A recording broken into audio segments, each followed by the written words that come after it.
Good morning, students. How are you?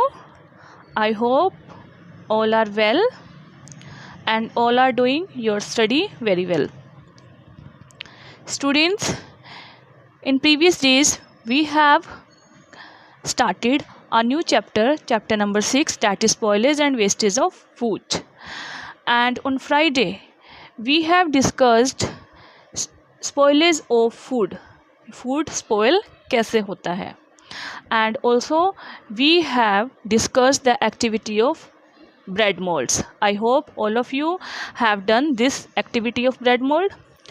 Students, today in this video we will discuss causes of spoilage of food. Food के spoil होने के, ख़राब होने के क्या रीज़न है, कौन कौन से कारण हैं. Okay students, now causes of spoilage of food. Let us discuss all the causes one by one. First is microorganism. Tiny organism like bacteria and fungi are the main cause for the spoilage of food. Food के खराब होने का main कारण क्या है? Bacteria and fungi. Tiny organism, tiny means छोटे छोटे micro organism होते हैं जिन्हें हम नेक्ड आई से देख भी नहीं सकते. माइक्रोस्कोप से हम उन्हें देख सकते हैं, बट हम अपनी आइज़ से नॉर्मली अगर हम चाहें कि हम अपनी आइज़ से देखें तो हम नहीं देख सकते. That are the main cause of spoilage of food. These organism tends to grow fast in presence of moisture and warmth.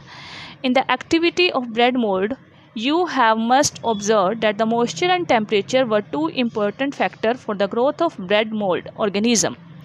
Thus, for preventing food from getting spoiled, we need to remove moisture, that is dry it. Students, आपने जो bread mould की activity की है उससे आपको पता चल गया होगा कि फूड के ख़राब होने का मेन रीज़न क्या है? मॉइस्चर, नमी. ओके, बिकॉज आपने जब ब्रेड पीस पर उस पर पानी डाला तो वो उसके ख़राब होने की वजह बन जाती है. ओके, एंड वार्मथ, गर्मी. अगर हम ब्रेड पीस को फ्रिज में रखेंगे तो हमारा ब्रेड सेफ़ रहेगा 2 डेज़ तक, और अगर हम उसको ऐसे ही रख देंगे तो उसमें स्मेल हो जाती है. 2-3 डेज़ के बाद वैसे भी स्मेल हो जाती है ब्रेड पीस में और वो ख़राब हो जाता है. ओके, तो moisture and temperature, that are the 2 factors for growth of micro organism. तो इसलिए हमें अगर फूड को प्रिवेंट करना है, उसको ख़राब होने से बचाना है, तो सबसे पहले फर्स्ट क्या है, हमें उसका मॉइस्चर ख़त्म करना होगा. Means dry it. हमें अपने फूड को ख़राब होने से बचाने के लिए उसे ड्राई इट, सूखा रखना होगा. मीन्स उसके ऊपर नमी नहीं आनी चाहिए. घर में भी अगर हमारी मदर कोई दाल या राइस वगैरह अगर गीले मॉइस्चर उनमें होता है तो वो हमारी दाल और राइस ख़राब हो जाते हैं, और अगर हम उनको ड्राई करके धूप में सुखा कर रखते हैं तो वो सेफ़ रहते हैं. Keep the food at low temperature to reduce the change of growth of fungi and bacteria. और अगर हम चाहते हैं कि हमारा फूड सेफ़ रहे तो हम इसे लो टेम्परेचर में रख देना चाहिए. अब लो टेम्परेचर कहाँ पर होता है? रेफ्रिजरेटर में, फ्रिज में. लो टेम्परेचर फंगी और बैक्टीरिया की ग्रोथ को रोक देता है, कम कर देता है, और जिससे हमारा फूड ज़्यादा दिनों तक सेफ़ रहता है. Enzymes. Enzymes are the chemicals that present in all fruits and vegetable. हम जो फ्रूट्स और वेजिटेबल खाते हैं सभी में एंजाइम्स होते हैं, और एंजाइम्स की वजह से ही हमारे फ्रूट्स राइपनिंग मीन्स पकते हैं. हमारे फ्रूट्स के जो पकने का कारण क्या है? That is the presence of enzymes. Most raw fruits are green in colour and sour or bitter in taste. ज़्यादातर कच्चे फ्रूट, रा फ्रूट्स मीन्स कच्चे फ्रूट, ग्रीन कलर के होते हैं और उनका टेस्ट या तो कड़वा होता है या फिर खट्टा होता है. और जब वो राइपिन मीन्स पक जाते हैं तो उनका कलर भी चेंज हो जाता है, उनका टेस्ट भी मीठा हो जाता है. And this happen because of the action of enzymes. ये किसकी वजह से, जो फ्रूट्स है वो किसकी वजह से पक जाते हैं? Due to the presence of enzymes. Enzymes are quite useful. However, they also speed up chemical change that result in loss of flavor, color and appearance. Enzymes वैसे तो यूज़फुल होते हैं, कच्चा फ्रूट पक जाता है, बट अगर हम उस पके हुए फ्रूट को नहीं खाएंगे, वो 2-3 डेज़ तक और रहेगा, तो एंजाइम्स की स्पीड बढ़ जाती है और उससे केमिकल चेंज हो जाते हैं. केमिकल चेंज मीन्स वो फ्रूट ज़्यादा पक जाता है, ज़्यादा पकने के बाद वो गल जाता है, सड़ जाता है, उसका कलर भी चेंज हो जाता है, ब्राउन कलर होना शुरू हो जाता है, उसमें से स्मेल आनी स्टार्ट हो जाती है. मीन्स हमारा फ्रूट ख़राब हो जाता है. ओके, तो एंजाइम्स वैसे तो हमारे लिए यूज़फुल हैं, बट अगर हम उनका यूज़ सही टाइम पर नहीं करेंगे तो वो हमारे फ्रूट्स को ख़राब भी कर देते हैं। Next is insect, worms and rats. Insect, छोटे छोटे कीड़े मकोड़े और रैट्स, ठीक है।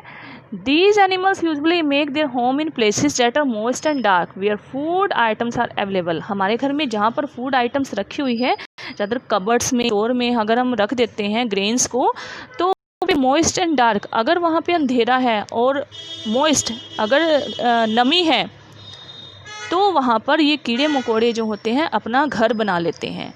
Okay, so it is very important to keep the cupboard shelves and containers clean and dry. तो इसलिए ये बहुत ज़रूरी है कि हमारी कबर्ड सेल्स, किचन की सेल्स जो हैं वो साफ़ सुथरी और ड्राई होनी चाहिए। This will prevent them from making home at place where are food items are kept. और अगर वहाँ पर नमी नहीं होगी, सूखी होगी, तो वहाँ पर ये जो इंसेक्ट, कॉकरोच हैं, छोटे छोटे कीड़े मकोड़े हैं, ये नहीं आएंगे और हमारा फूड ख़राब नहीं होगा। Now prevention of spoilage of food, हम अपनी फूड को कैसे बचा सकते हैं, ख़राब होने से कैसे बचा सकते हैं। तो ख़राब होने से बचाने के लिए हमें कुछ बातों का ध्यान रखना चाहिए जिससे हम अपने फूड को ख़राब होने से बचा सकें। Perishable food stuff, perishable means जो जल्दी ख़राब हो जाते हैं। अब जल्दी कौन से ख़राब होते हैं, जैसे मिल्क, दूध, meat, fruit and vegetable, that must be stored in refrigerator. जो जल्दी ख़राब होने वाली चीज़ें हैं, फूड आइटम्स हैं, उनको फ्रिज में स्टोर करके रखना चाहिए। And the food like spices, cereals, biscuit and other snacks should be kept in air tight jar.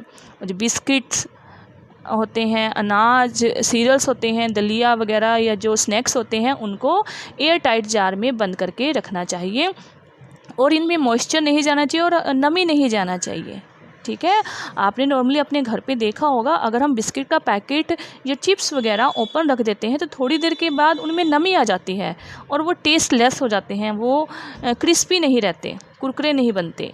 The shelves and cupboards where they are stored also kept clean and dry. और जिन sales और cupboard में उनको रखा जाता है वो भी क्लीन और ड्राई होने चाहिए। Okay, food preservation, next topic is food preservation, that is important topic.